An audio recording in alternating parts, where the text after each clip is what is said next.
Many thanks for staying here on JoyNews Desk. Now, 2 days ago, we woke up to the horrific news of how Captain Adams Mahama, Maxwell Adams Mahama, was lynched in Diaso, where he was stationed to deal with the menace of Galamsey. We have his father on the line, Captain Retired Adams Mahama. Good morning, sir.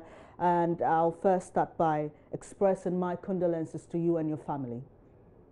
Thank you. How is the family doing? Okay, we are in grief, but we are coping. And do you have any information? There seems to be a lot of inconsistency with the story. If you don't mind sharing with us, if you have any clear information on what exactly happened.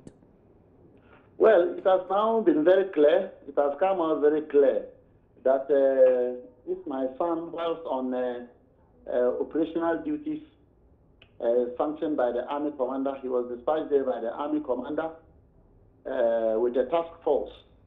The task force is made up of troops from various units that were assembled, and he was single-handedly picked from 5 battalion as an infantry officer to go to lead them into the mission area with the purpose of just eliminating, stopping this Galamsey operation.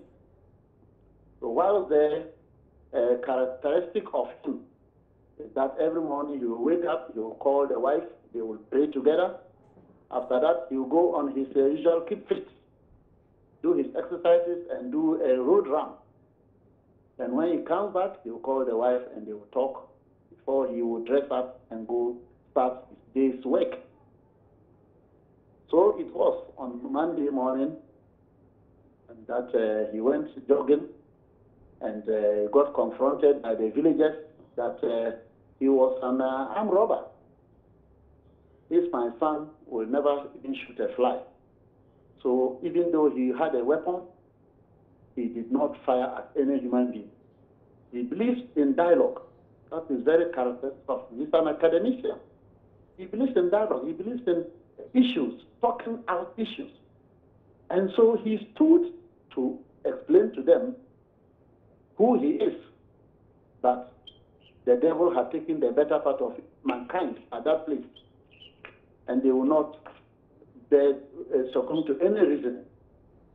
Not even their church going will influence them to remember God and deal with a human being as a human being, but not as a goat. But alas, they proceeded and handled my son like an animal, beating him to death. I haven't seen goats beating a goat to death. I haven't even seen human beings beating a goat or a cow to death. These people went to that extent and did that to my son.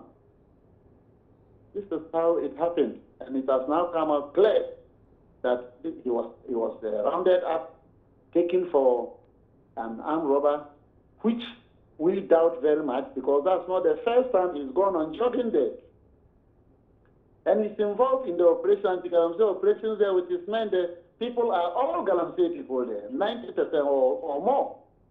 That's what we hear. The area is a Galamsey infested area.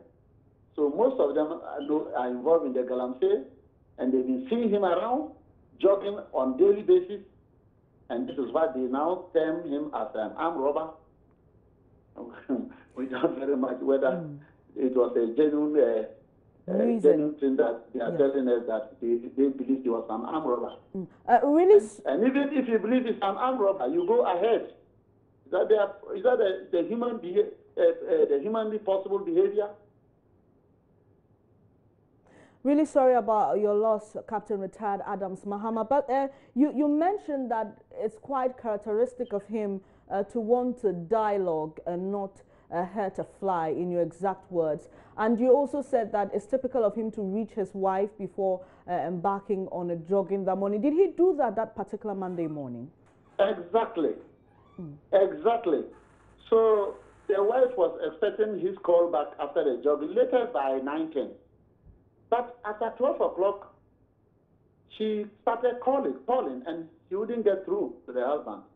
So around 2 o'clock, she called me and said, Maxwell is supposed to call me by 10 o'clock. Up to now, Maxwell hasn't called. And it's now 12 o'clock. I spoke with him this morning, but normally that's what happens. And he left for the jogging, and he even said he will call when he returns. And it's now 12 o'clock. I haven't heard from him. So indeed, he actually spoke with the wife before he went out jogging that particular day. Mm. And you have briefly described to us the type of person your son was, but what are your fondest and last memories of him? When was the last time you heard from your son? That was Saturday. Saturday, upon my insistence, we share ideas together on our domestic issues. So I have insisted that it should start something with the house. Forget about the transportation that you are talking about. I wanted to establish a transport business. And I said, no, you set up a residence of yours. So he started a boys' quarters. And the last time I spoke with him, he was in the process of purchasing some roofing sheets from Kumasi, which he would dispatch to me for me to do the roofing, because he's done the roof, the frame for the roofing. It's left just with the roofing sheet.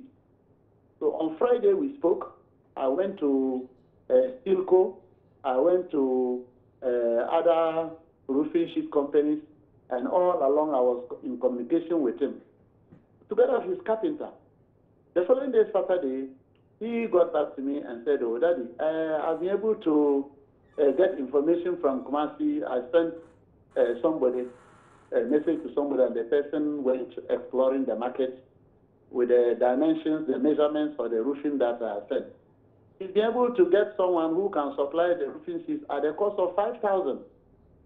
And this one was a WhatsApp message he sent to me. It's from my phone.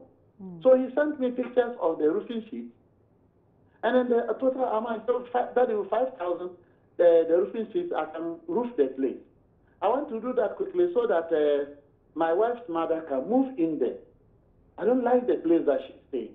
I want her to move in there quickly, and then I can then start some poultry around there. It's a very big plot.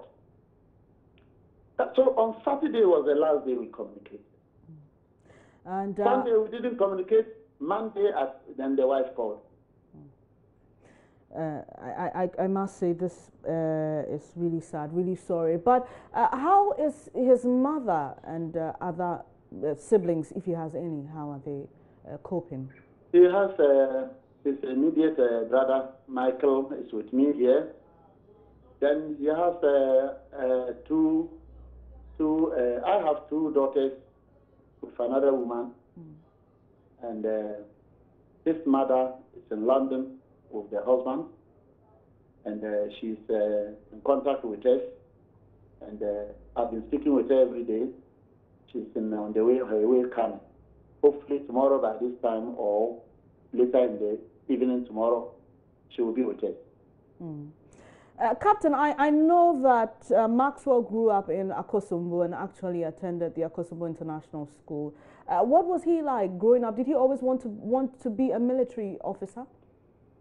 He has always been that lively person. If you remember, when we were in Akosombo, we had this present minister for gender.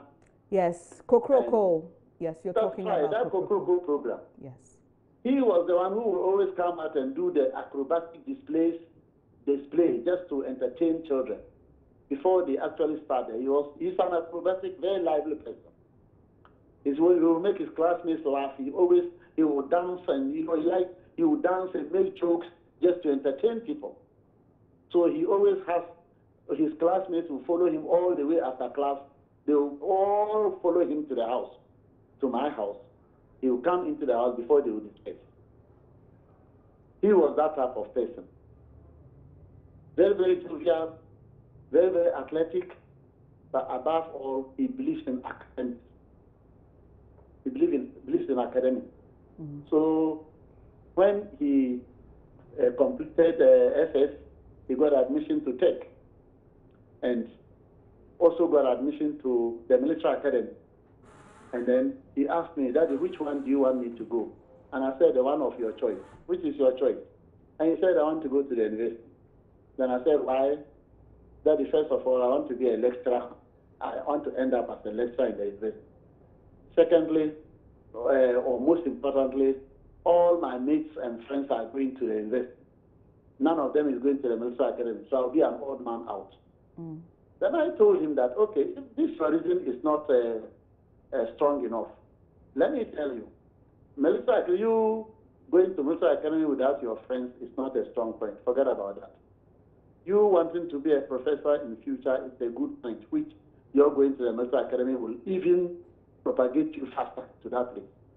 And so your best place to be the military academy. Lo and behold, he accepted and went. Captain, you mentioned that his immediate brother Michael is with you now, and right. His mother is in London. How are they dealing with this loss? Oh yes, you can imagine. You can imagine. Anytime the mother calls me, I can't even hear her voice well. She just cries. She's crying openly while talking to me. Always crying openly. And I am of the suspicion that she might have seen some of these videos I am hearing about. I haven't seen any single video. Yes. I've heard about them. I don't want to see them. I always picture my son, and I can imagine how he suffered the brutality, how he suffered that brutality. I don't want to see any video. I haven't seen any. But I suspect the mother might have seen, because people have called me from America and UK that on their platform they have seen some pictures, and everybody is wailing on their platform, or WhatsApp platforms. They are wailing and they are complaining bitterly that Ghana is spoiled. How come to this extent this will happen to us? And a lot of people have called me. I myself have studied in the UK.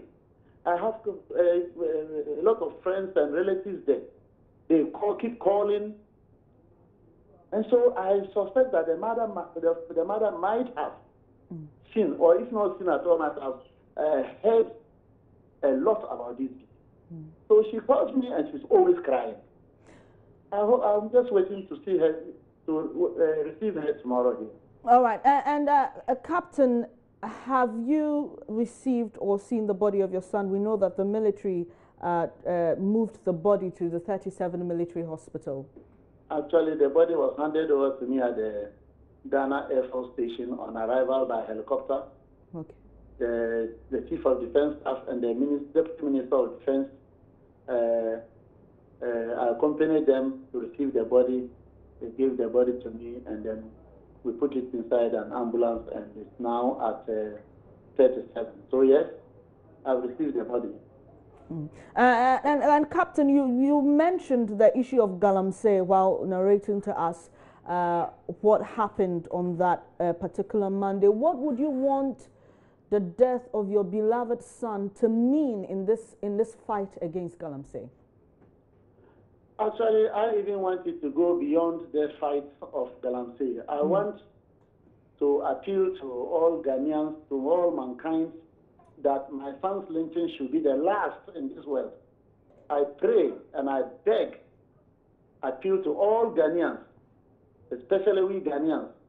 My son's lynching should be the last of any such kind.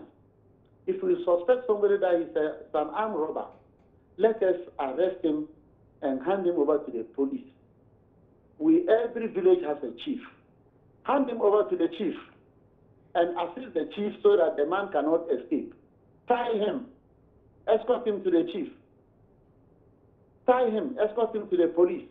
Let the police fail to do their duty, then you can hold the police responsible. But please, my appeal, my son's death, I want to use that to appeal to mankind and the whole Ghana that my son's lynching should be the last.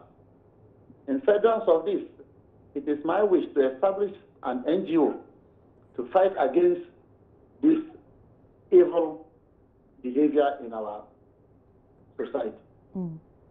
And finally, Captain retired Adam Mahama, what would you like to say to people who've actually shared the videos? Because there's been a lot of call for them to desist from the act, but it looks like it's falling on deaf ears. I want you to make a personal appeal as the father of this young captain to all those involved in the sharing of that gruesome lynching?